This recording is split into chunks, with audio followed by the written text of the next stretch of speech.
Salut à tous, c'est Bang de la chaîne, bienvenue sur cette vidéo qui continue notre cheminement sur la méthode Silva avec Dame Lee Pasco. Salut Lee. Salut Punk. Et on continue donc notre étude du samedi, deuxième partie du cours avancé. Et vous allez voir, une fois de plus, on va encore beaucoup parler d'hypnose. Donc, je vous fais globalement la synthèse de ce qu'il y a dans ce texte-là, dans cette partie-là. Donc, ça explore en détail la comparaison entre hypnose et contrôle mental. Donc, ce qui est logique, hein, on vous l'a déjà dit, c'est vraiment cette volonté pour José de se libérer du joug de l'hypnose et donc de poser de plus en plus ce qui est pour lui le mind control à ce moment-là. Soulignant les différences fondamentales dans leur application et leurs objectifs. Il met en lumière les limites perçues de l'hypnose traditionnelle, notamment sa tendance à ne pas neutraliser les suggestions après coup et sa portée limitée aux dimensions physiologiques. On pourra en discuter avec Lee. Ça. En contraste, le contrôle mental est présenté comme une méthode supérieure capable de communiquer subjectivement à distance et d'influencer à la fois les fonctions psychologiques et physiologiques en accédant aux fréquences cérébrales alpha et θ. C'est ce qu'on a pu voir la semaine passée. C'est ce qui mettait particulièrement en avant dans tout ce qu'il présentait. Le locuteur partage également des expériences personnelles et des anecdotes pour illustrer l'efficacité du contrôle mental dans la résolution du problème de santé, du développement de la créativité, de faciliter de l'apprentissage subliminal, tout en insistant sur l'importance de la conscience, du désir et de l'imagination comme outils puissants. Donc, ça, c'est globalement ce qu'on va voir sur cette partie-là. On revient sur le potentiel humain. José explore les distinctions et les points communs entre l'hypnose et le contrôle mental en mettant l'accent sur les principes, les applications et les résultats. Il souligne l'importance de l'état alpha, de l'esprit pour la communication subjective et le potentiel de développement humain, tout en critiquant certaines pratiques et compréhensions traditionnelles de l'hypnose. Donc, là, on part un petit peu sur l'hypnose. La vraie nature de l'hypnose, un contresens terminologique. Le terme hypnose est un contresens pour José. Inventé par Brede, il est dérivé du latin signifiant sommeil. Cependant, des recherches ultérieures ont révélé que les sujets ne sont pas dans un état de sommeil, mais plutôt dans un état d'esprit hyperactif ou plus actif que l'état d'éveil. Alors aujourd'hui, tout ça grâce à tout ce qui est au niveau cérébral, tout ce qu'on a pu avoir, on sait exactement comment fonctionne une transe, on sait que y a une hypofrontalité, du coup, c'est le cortex préfrontal qui est moins actif, mais que les autres parties du cerveau sont actives à certains endroits, sur certains facteurs. Donc, ce qui est juste, hein, mais aujourd'hui, on a complètement l'imagerie qui nous permet de confirmer tout ça. Alors, la notion d'hyperactif ou plus actif que l'état d'éveil, pas vraiment. En fait, c'est pas les mêmes. C'est pas les mêmes logiques et c'est pas les mêmes places dans le cerveau qui sont activées à ce moment-là. Donc, on peut pas dire que c'est plus. Il pourrait y avoir certaines suggestions qui vont plus allumer certaines facettes du cerveau, mais c'est vraiment. Tu as pu voir l'outil que présentait Brice à la convention, tu sais, le petit outil qui mettait justement pour un peu voir les courbes et ce qui se passe dans le cerveau. Tu l'as vu ou pas, la démonstration? Non, je n'ai pas vu la démonstration, mais j'ai entendu parler, oui. Oui. En fait, ce qui est intéressant, c'est qu'on voit qu'en fonction des suggestions, on voit vraiment les zones du cerveau qui sont plus stimulées. Oui. Et d'autres qui le sont moins à ce moment-là. Donc, par exemple, pour la gestion de la douleur, il y a certaines zones qui ne sont pas stimulées, alors que celles qui suivent la suggestion sont stimulées et donc nous montrent pourquoi on ne ressent pas la douleur à ce moment-là, qu'il n'y a pas la focalisation sur la douleur, mais sur la suggestion, l'imagerie, etc. etc.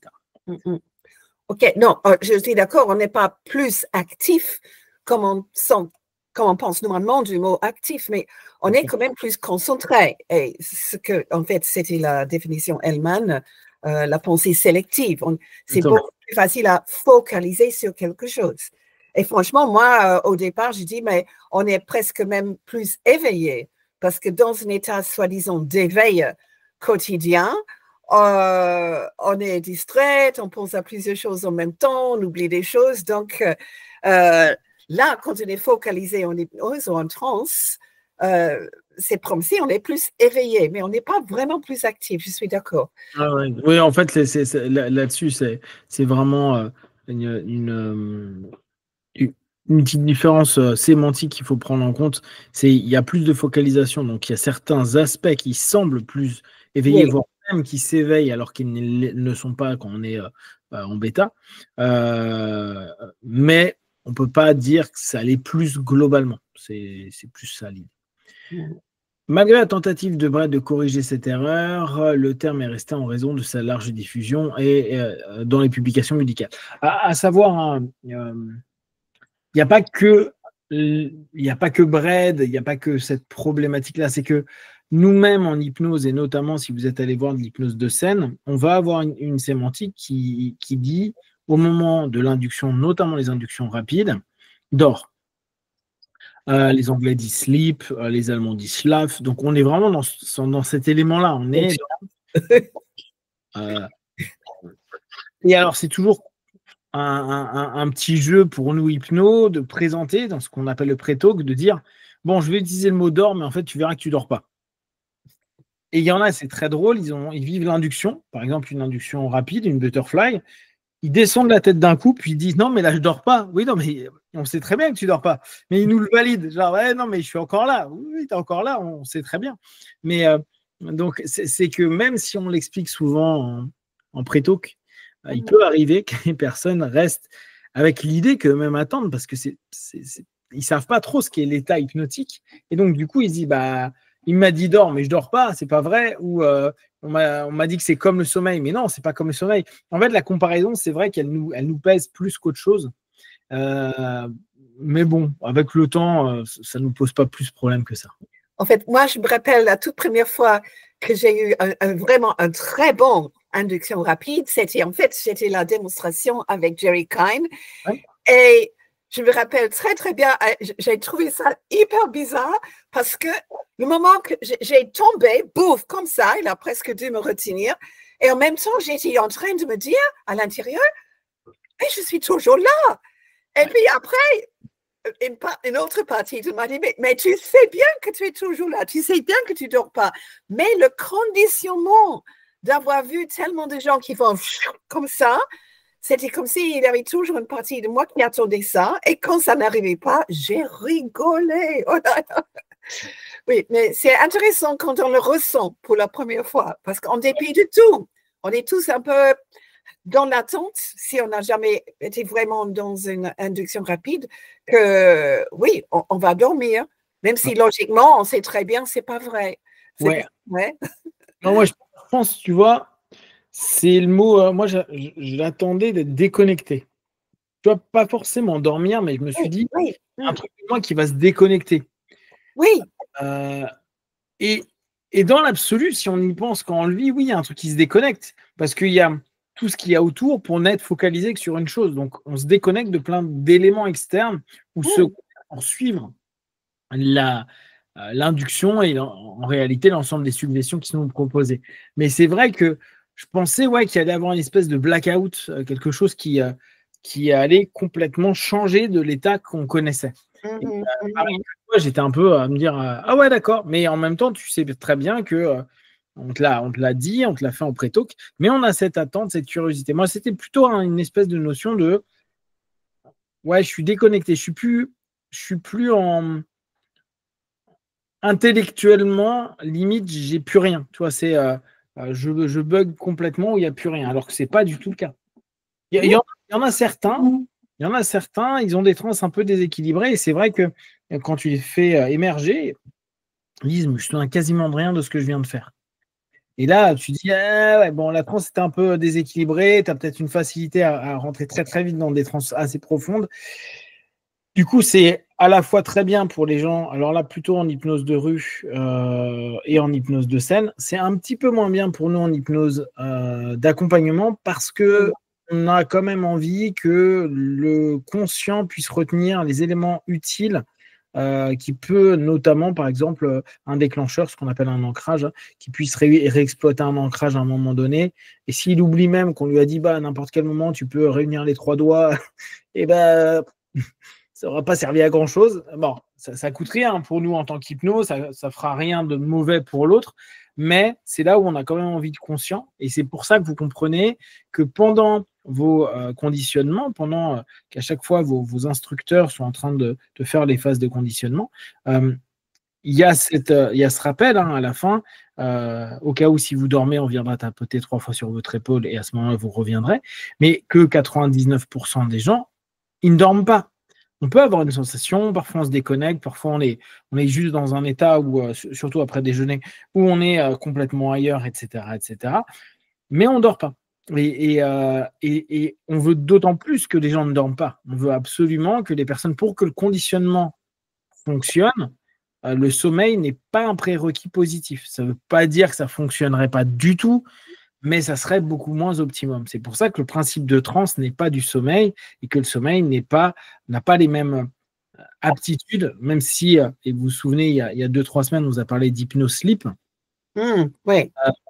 Il y a une méthode pour faire travailler d'un point de vue hypnotique dans un sommeil qui est un sommeil naturel, normal. C'est une démarche. Mais hormis ça, non, il n'y a pas cette intention de dormir. Donc, c'est vrai qu'il y a cette ambiguïté-là pour les hypnos qui est complexe.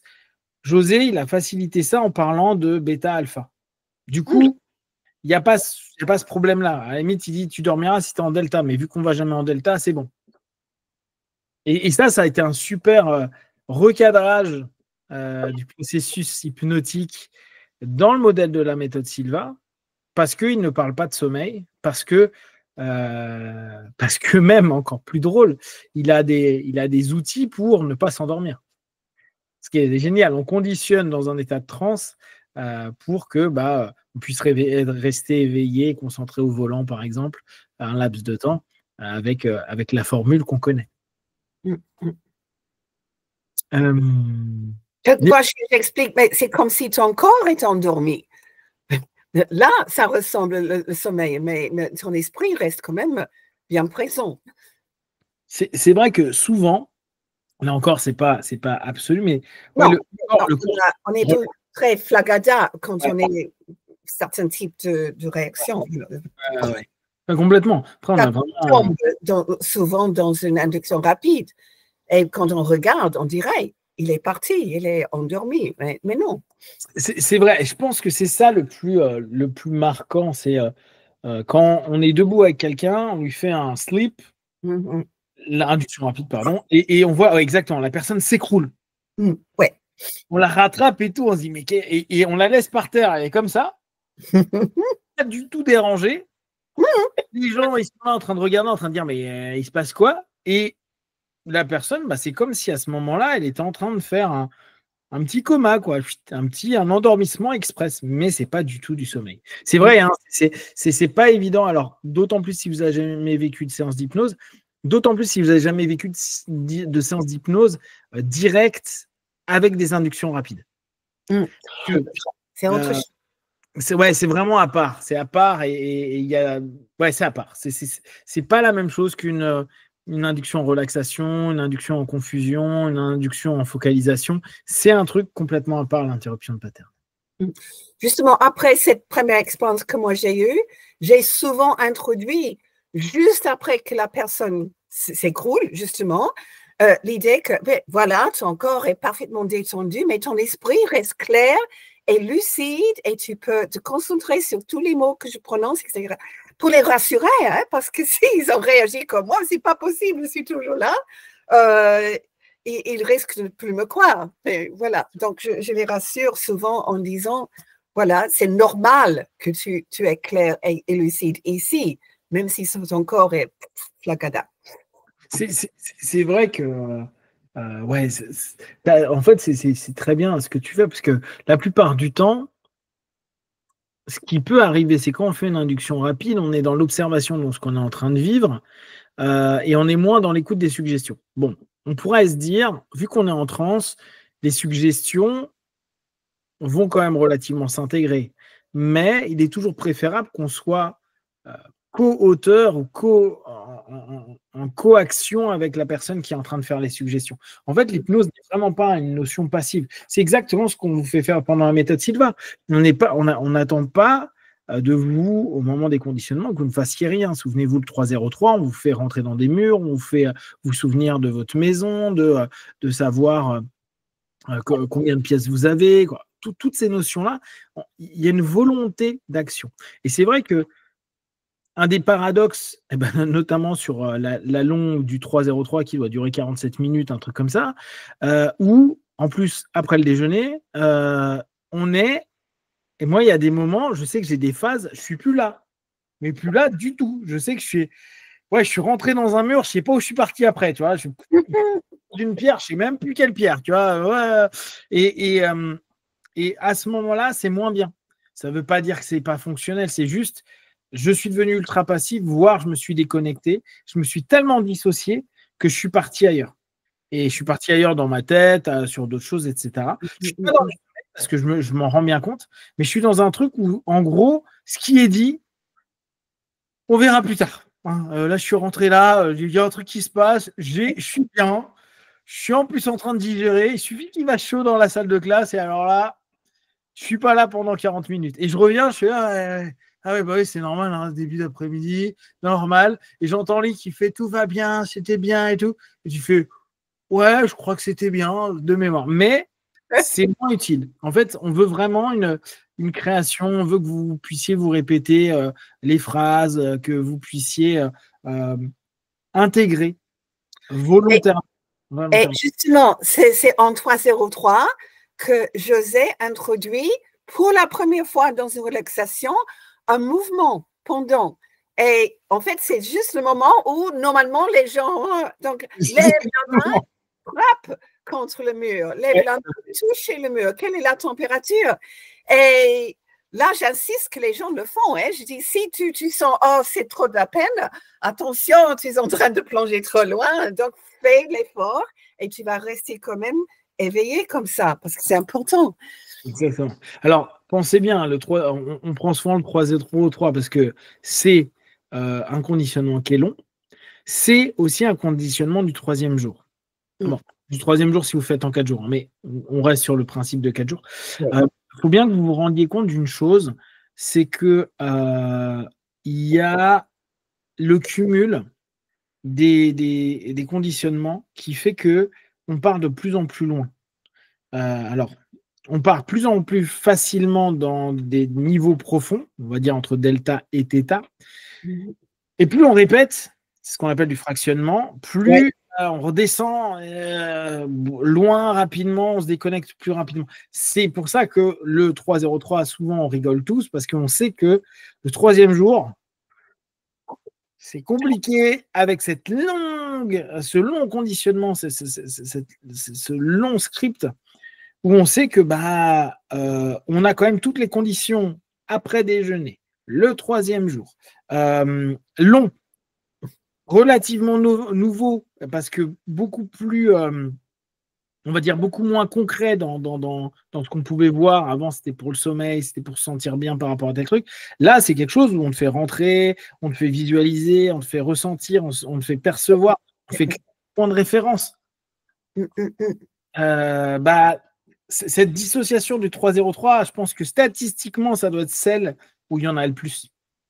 Je pense que celle-ci, sur le long, à mon avis, il n'y en a pas des masses qui, surtout la première fois, retiennent des masses de choses. Hein.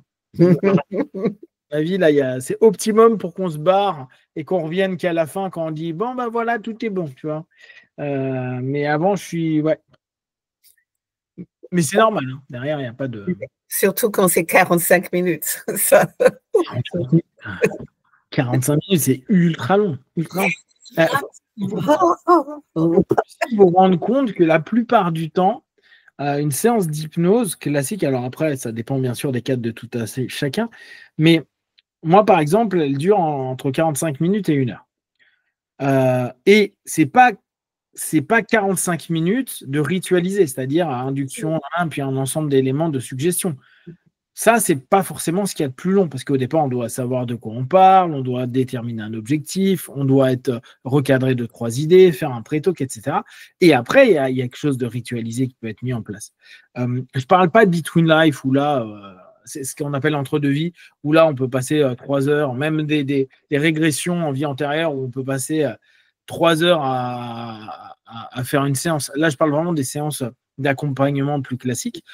Ça dure, il y en a, ils font 1 heure et demie par exemple, mais c'est pas constamment dans la transe. Quand on fait 45 minutes de transe pure avec de la suggestion, c'est long, c'est très très long. Et notamment quand on veut faire émerger des choses, quand on veut permettre à la personne de faire changer et d'aller dans ses ressources. Si j'ai quelqu'un qui, après le 3e exercice, dort toujours systématiquement, je l'ai fait entrer à un niveau debout. Ça marche très bien. Je les mets contre le mur.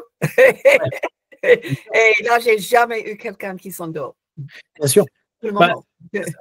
Alors ça, vous pouvez prendre si vous êtes aussi, si vous faites des audios d'hypnose, des audios Silva, parce que vous savez que Lee et puis les instructeurs, je pense, ont fait des audios. N'hésitez pas quand vous, par exemple, moins le soir, mais le matin, si vous faites la méditation du matin, il se peut que si vous restez, vous le faites allonger dans votre lit, elle va être bien la méditation, mais peut-être pendant 5 premières minutes, après, il n'y aura peut-être plus grand-chose. Hein. Et peut-être que vous allez revenir. Hein. Ça ne veut pas dire qu'à la fin, vous n'allez pas émerger, parce que vous n'allez pas vous endormir, mais vous n'allez pas être hyper actif pendant la méditation du matin. Dans ce cas-là, levez-vous ou asseyez-vous sur une chaise. Bon, le matin, peut-être levez-vous plutôt. Soyez, restez actif pour que vous ne vous endormiez pas, tout simplement. Alors, les praticiens de l'hypnose ont longtemps supposé qu'un sujet qui fermait les yeux était endormi et qu'il était éveillé lorsqu'il les ouvrait. Oui, mais alors, on enlève le mot endormi. Aujourd'hui encore, il y a beaucoup de personnes qui pensent que la session d'hypnose n'existe que quand les personnes ont les yeux fermés. C'est pas vrai. Sinon, en hypnose de scène, vous ne verriez pas des gens qui dansent, qui s'amusent, qui miment des choses, qui vivent plein de choses. Ils ont les yeux ouverts, ils n'ont pas les yeux fermés. Cette croyance, elle est quand même très, très forte. Et on le voit beaucoup chez les jeunes pratiquants d'hypnose qui, je sais pas, on prend un exemple tout bête, il y a quelque chose d'un peu intense qui se passe dans la séance pour quelqu'un. La personne ouvre les yeux en disant « Waouh, c'est dur, j'aime pas trop ça ». Et là, je me souviens quand j'ai suivi des classes où parfois je passais à des cours de Lee ou d'autres copains, et la personne est sur vers moi en train de dire « Ah ben non, là, elle a ouvert les yeux, c'est fini. » Non, elle a juste ouvert les yeux. C'est pas grave, t'en fais pas. Hein. Tu peux lui faire refermer les yeux. Si elle n'est pas à l'aise de regarder les yeux fermés, tu peux continuer à dire simplement tu restes concentré sur ce que je te dis et tu as les yeux ouverts. Il n'y a aucun problème. Mais c'est vrai que mine de rien, cette croyance ancienne de ils ouvrent les yeux, la séance est finie, genre il a émergé, pas du tout. On peut ouvrir les yeux et être complètement en transe. Et il y a tout un monde d'hypnose qu'on appelle l'hypnose dite conversationnelle. Il y a même encore pire, une hypnose qu'on appelle hypnose couverte, hypnose covert hypnosis, hypnose un peu qui ressemble à de la dark persuasion et tout ça. C'est pas très très beau. C'est intéressant, mais c'est pas très beau, pas très éthique, on va dire. En général, si tu veux, on va dire persuader, je ne vais pas utiliser le mot manipulation, mais bon, c'est tout comme, persuader méchamment quelqu'un, tu ne vas pas lui dire ferme les yeux et écoute ce que je te dis. En général, tu vas faire ça de manière où il ne se rend pas compte que son état change, qu'il adhère à des choses que peut-être 10 minutes il était en train de contredire, etc. Ça, c'est un art, hein, c'est complexe et peu de personnes arrivent à vraiment bien le maîtriser, mais factuellement, on sait que les gars restent les yeux ouverts. Donc, et pourtant, ils sont en transe. Et là, on reprend la méthode.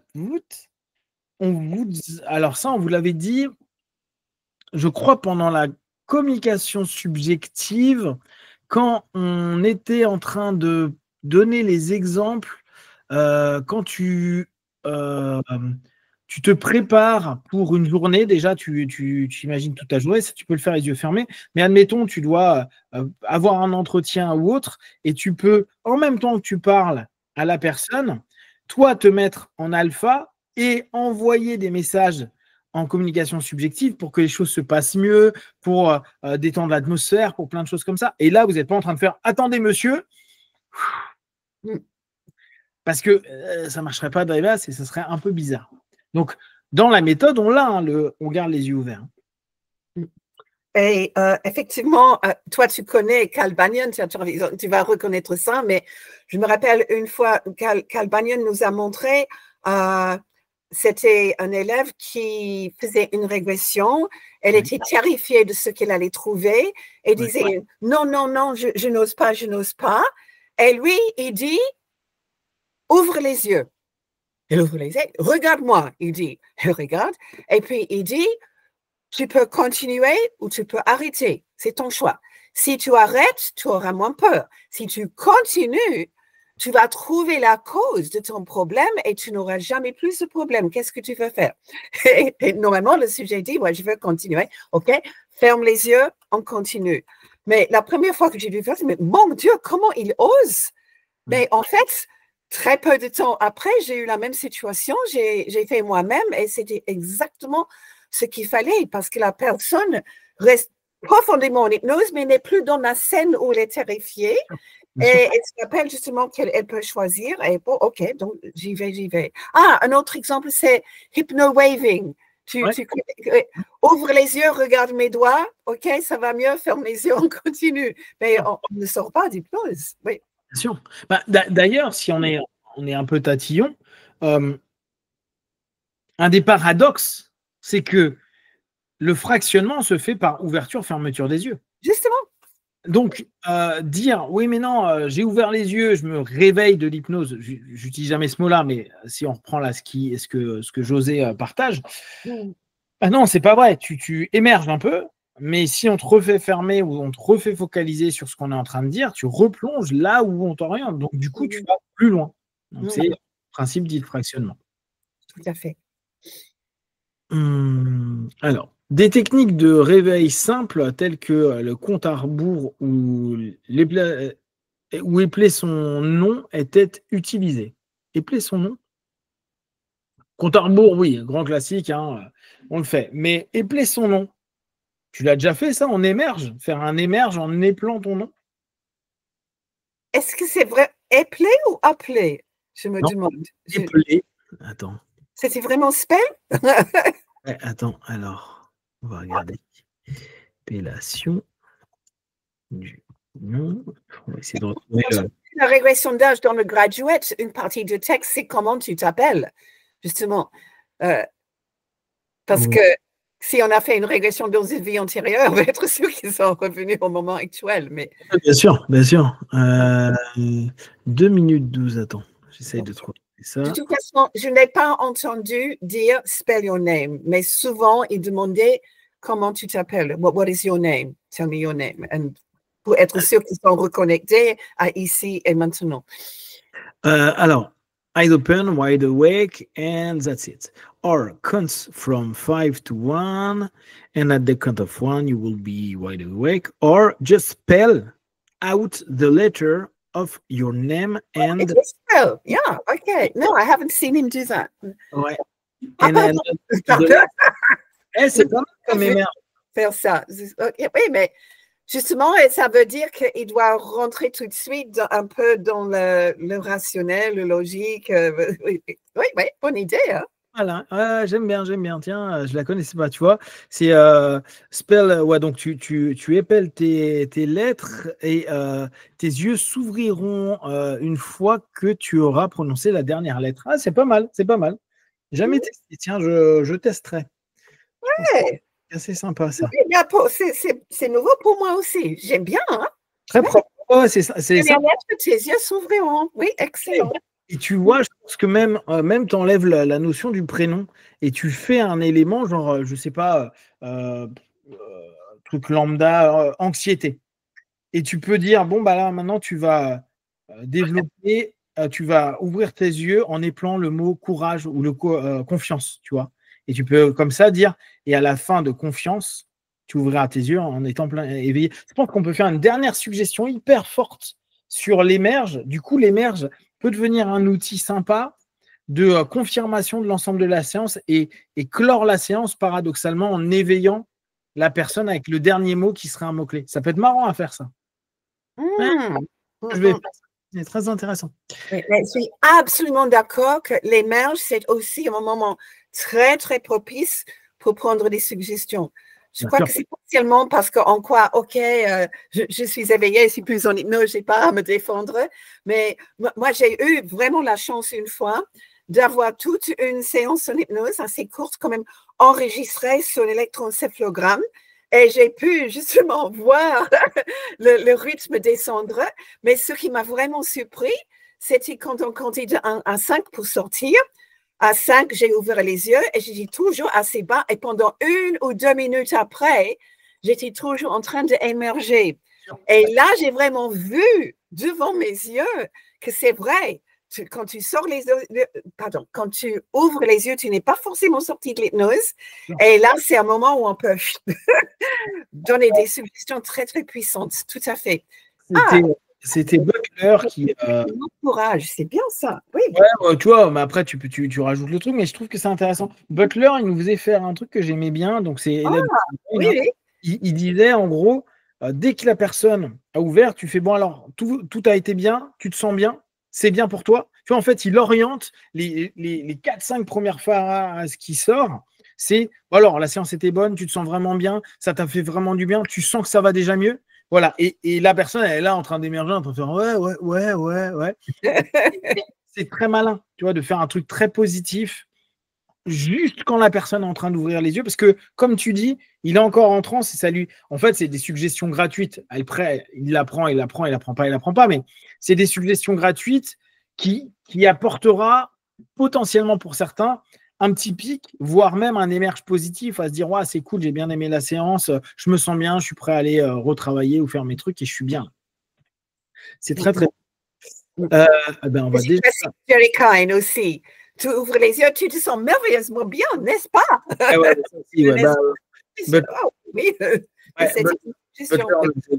Je pense que c'est un truc de Gil Boyne, ça. Je pense que Gil le faisait énormément. Ah oui. D'ailleurs, j'ai trouvé une dame qui s'est formée avec Gil Boyne. Elle est intervenue à la ACE. HE, bon, je crois que c'est le truc de Gil. Et elle est bluffante, hyper pleine d'énergie, bien à la Gil, tu vois. Elle hyper provocatrice, hyper directe. Voilà, Gil, c'est vraiment l'absolu du direct, voire du directif en termes d'accompagnement thérapeutique. Parce que d'habitude, on a l'habitude de ça, mais pour la scène. Là, c'est pour de l'accompagnement. Et elle fait des super bonnes séances. C'est très, très sympa. Pourtant, elle y va, hein, elle rigole pas. C'est très chouette. On va s'arrêter là pour cette première partie. Si vous avez des questions et des remarques, vous les partagez sur Facebook, YouTube. On y répondra le plus rapidement possible. Et comme d'habitude, de tout ce qu'on propose, ne prenez que ce qui est moins juste pour vous tester, observer, analyser et conclure. Biwan, à très vite. Ciao, ciao.